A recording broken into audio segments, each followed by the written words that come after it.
Camilla betrat das Haus, stellte die schweren Einkaufstüten auf den Boden und blickte ins Wohnzimmer. Iago war zu Hause und spielte, wie immer, eines seiner Computerspiele. »Du spielst schon wieder?« sagte sie tadelnd, als sie die vielen Panzer auf dem Bildschirm sah. Iago ignorierte sie einfach. Seufzend ging Camilla in die Küche, um ihre Einkäufe zu verstauen. Nach einem harten Arbeitstag pochte ihr Kopf und das Einzige, was sie wollte, war, sich ein wenig auszuruhen. Doch plötzlich tauchte der grinsende Iago in der Tür auf und fragte: »Liebling, wirst du deinen geliebten Ehemann füttern?« Da sie erkannte, dass ihr Traum vom Ausruhen nicht in Erfüllung gehen würde, sagte Camilla müde, dass sie sofort mit dem Kochen beginnen würde. Er müsse nur ein wenig Geduld haben. Unzufrieden griff Iago nach einer Wurst vom Tisch, biss gierig hinein und murmelte mit vollem Mund: »Übrigens, Mama erwartet uns am Samstag zu ihrer Geburtstagsfeier. Vergiss nicht, ein Geschenk zu besorgen.« Seine Mutter war der festen Überzeugung, dass Camilla ihres geliebten Sohnes nicht würdig sei, und deshalb versuchte sie ständig, ihr jegliche Fehler aufzuzeigen. Anfangs hatte Camilla ihr Bestes gegeben, um die Zuneigung ihrer Schwiegermutter zu gewinnen, doch nachdem sie erkannte, dass all ihre Bemühungen vergeblich waren, beschränkte sie die Kommunikation auf ein Minimum. Seitdem sahen sie sich nur noch auf Familienfeiern. Nachdem Camilla das Essen auf den Tisch gestellt hatte, ging sie in den Garten, um den Hund, die Katze und einige Hühner zu füttern. Als sie in die Küche zurückkehrte, stellte sie fest, dass ihr Mann bereits die letzte Frikadelle gegessen hatte. Mit einem zufriedenen Lächeln lobte er seine Frau: »Camilla, du bist eine erstklassige Hausfrau. Ich liebe dich so sehr dafür.« Camilla lächelte zurück, machte sich ein belegtes Brot und kochte sich eine Tasse Tee. Dann setzte sie sich ihrem Mann gegenüber und fragte: »Iago, ich möchte ein Baby. Wir sind jetzt seit 5 Jahren verheiratet und du hast dich immer noch nicht entschieden. Bist du verrückt?« Iago wurde sofort wütend. »Wir können uns kaum selbst über Wasser halten. Und du willst jetzt auch noch ein Kind? Ich habe nicht mal einen Job. Ich möchte ein normales Leben führen, nicht einfach nur mit einem Baby überleben.« Mit diesen Worten verließ Iago die Küche und knallte die Tür hinter sich zu. Ein klares Zeichen, dass das Gespräch für ihn beendet war. Das Thema Kinder kam in ihrem Haus immer wieder auf und jedes Mal stritten sie, weil Iago strikt dagegen war und stets neue Gründe fand, warum sie noch keine Kinder haben sollten. Camilla brach in Tränen aus und zog sich in ihr Zimmer zurück.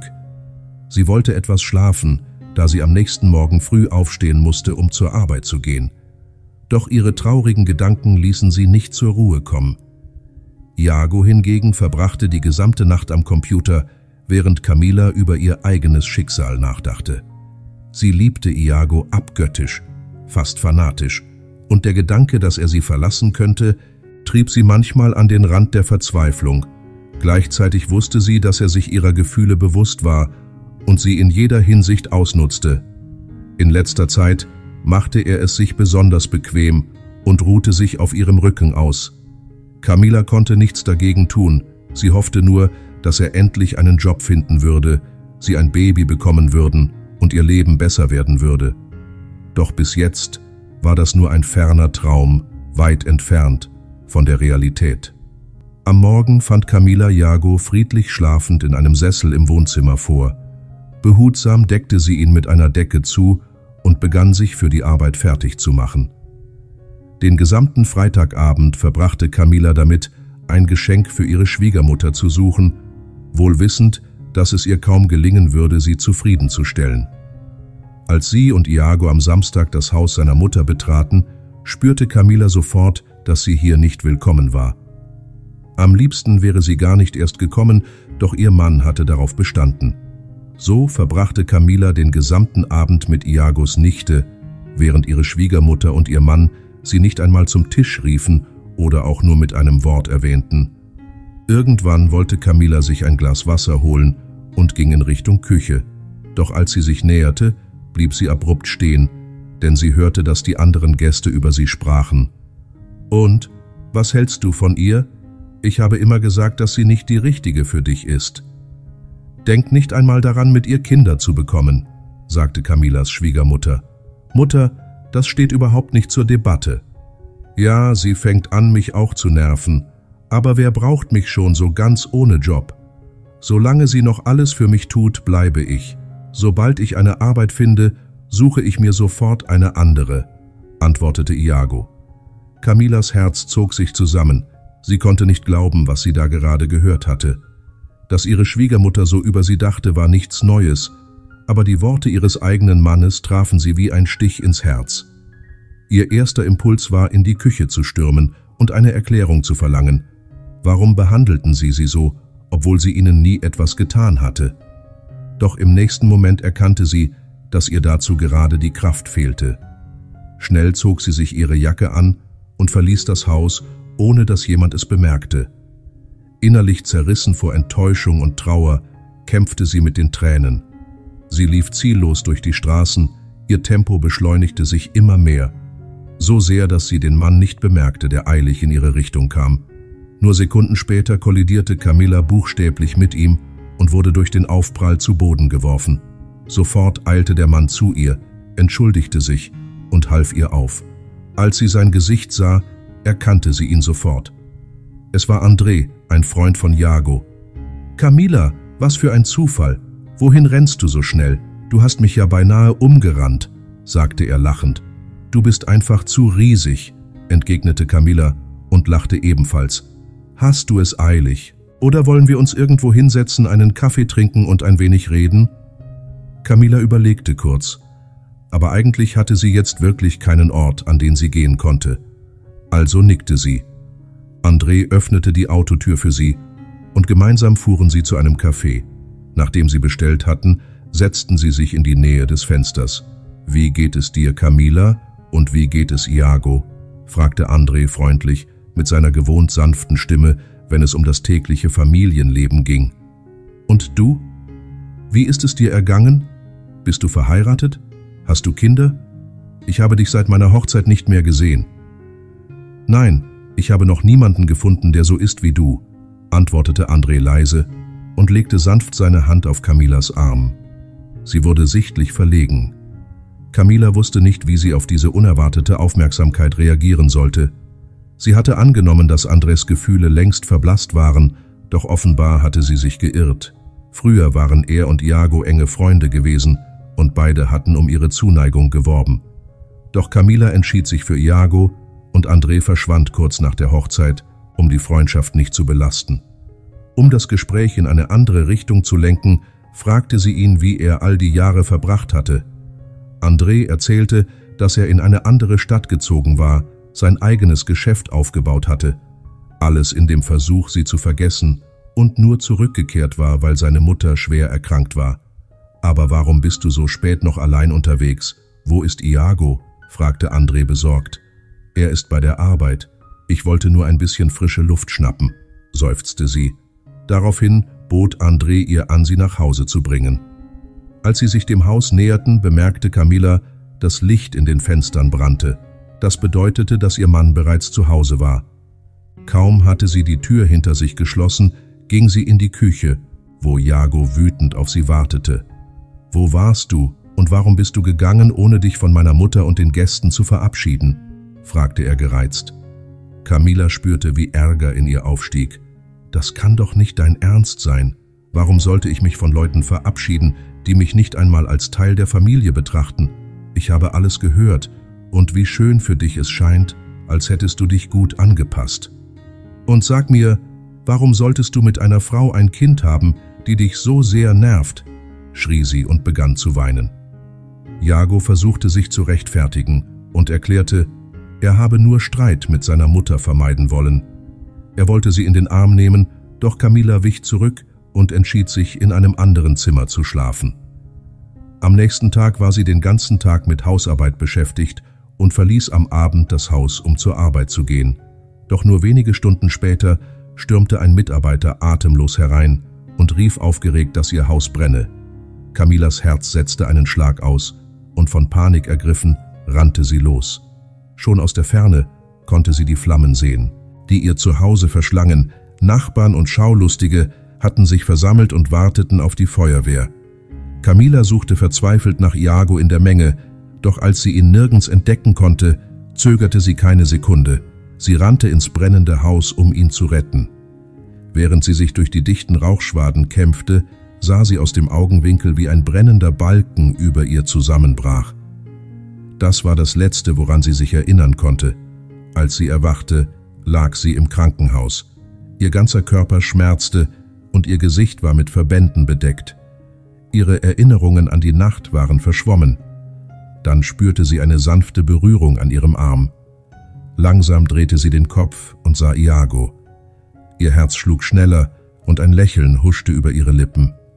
»Gott sei Dank geht es dir gut«, murmelte sie, kaum fähig zu sprechen. »Warum sollte es mir nicht gut gehen? Was mich beunruhigt, bist du.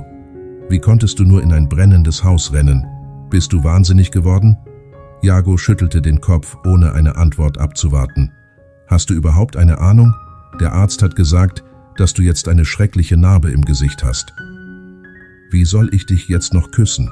Das ist ein Albtraum.« Seine Worte trafen Camilla wie scharfe Klingen und Tränen liefen über ihre Wangen. Die Tage vergingen und allmählich begann sie, sich aus dem Bett zu erheben. Iago besuchte sie, doch seine Besuche waren kurz und in seinen Augen lag Abscheu. Eines Tages sah Camilla aus dem Krankenhausfenster, wie er Arm in Arm mit einer anderen Frau hinausging. Seltsamerweise überraschte es sie nicht. Ein tiefer Schmerz erfüllte sie, als sie erkannte, dass sie ihr Leben für einen Mann riskiert hatte, der es nicht wert war. Später fragte sie den Arzt, ob die Narbe dauerhaft bleiben würde und ob man etwas dagegen tun könne. Er runzelte die Stirn und antwortete: »In der heutigen Zeit vollbringt die plastische Chirurgie wahre Wunder und außerdem ist deine Narbe nicht so tief.« Dann fügte er hinzu: »Aber willst du nicht den Mann besuchen, der sein eigenes Leben riskiert hat, um dich zu retten?« Camilla verstand nicht, was er meinte, folgte ihm aber auf die Intensivstation. Als sie André an unzählige Maschinen angeschlossen sah, war der Schock überwältigend. Von diesem Tag an besuchte sie ihn täglich. Sie saß einfach neben ihm, hielt seine Hand und erzählte ihm alles. Eine Woche später kam André schließlich zu Bewusstsein und enthüllte, was in jener Nacht geschehen war. Er hatte sie sehen wollen, doch sich nicht getraut. Spät in der Nacht hatte er beschlossen, an ihrem Haus vorbeizugehen. Als er den Brand bemerkte und von den Nachbarn erfuhr, dass Camilla noch im Haus war, rannte er ohne zu zögern hinein, um sie zu retten. Er trug sie bewusstlos nach draußen, hatte dabei jedoch selbst eine gefährliche Menge giftigen Rauchs eingeatmet.